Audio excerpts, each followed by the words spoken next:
Primary School, Kecamatan Batumba, Kabupaten Deli Serdang.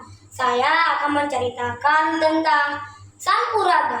Pada suatu hari di sebuah desa, hiduplah seorang anak laki-laki yang bernama Sampuraga. Sampuraga sangat disayangi oleh ibunya. Dan saat Sampuraga dewasa, Sampuraga memutuskan untuk pergi merantau ke kota yang bernama Mandailing. Dan saat itu, Sampuraga berdagang. Sampuraga dikenal sebagai pedagang yang baik.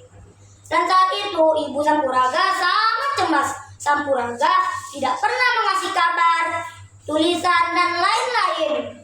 Dan pada saat itu, Sampuraga bekerja di istana. Majikannya berkata, "Wahai Sampuraga, kamu mau tidak menikah dengan gadisku?" Kata Sampuraga, "Ya tuanku, tentu saja mau aku." "Oke, lusa kita pesta." "Siap tuanku."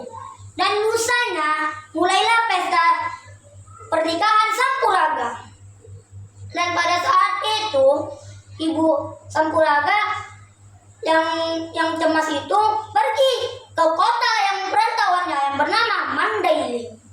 Dan saat itu, ibu Sampuraga memang dengar ada suatu pesta. Dan itulah pesta Sampuraga. Dan Sampuraga mendengar, "Kok macam ada suara ibu ya?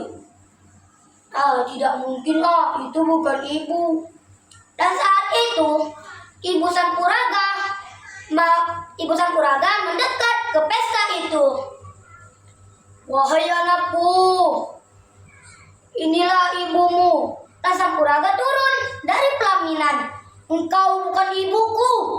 Ibuku sudah meninggal dan ibuku enggak seperti engkau." Sampuraga mendorong ibunya sampai jatuh ke tanah. "Wahai anakku, akulah ibumu, nak." "Tidak, kamu bukan ibuku." Dan saat itu, tangan Sampuraga merasa kaku tidak bisa digerakkan. Dan pada saat itu, tangan Sampuraga kaku. Dan Sampuraga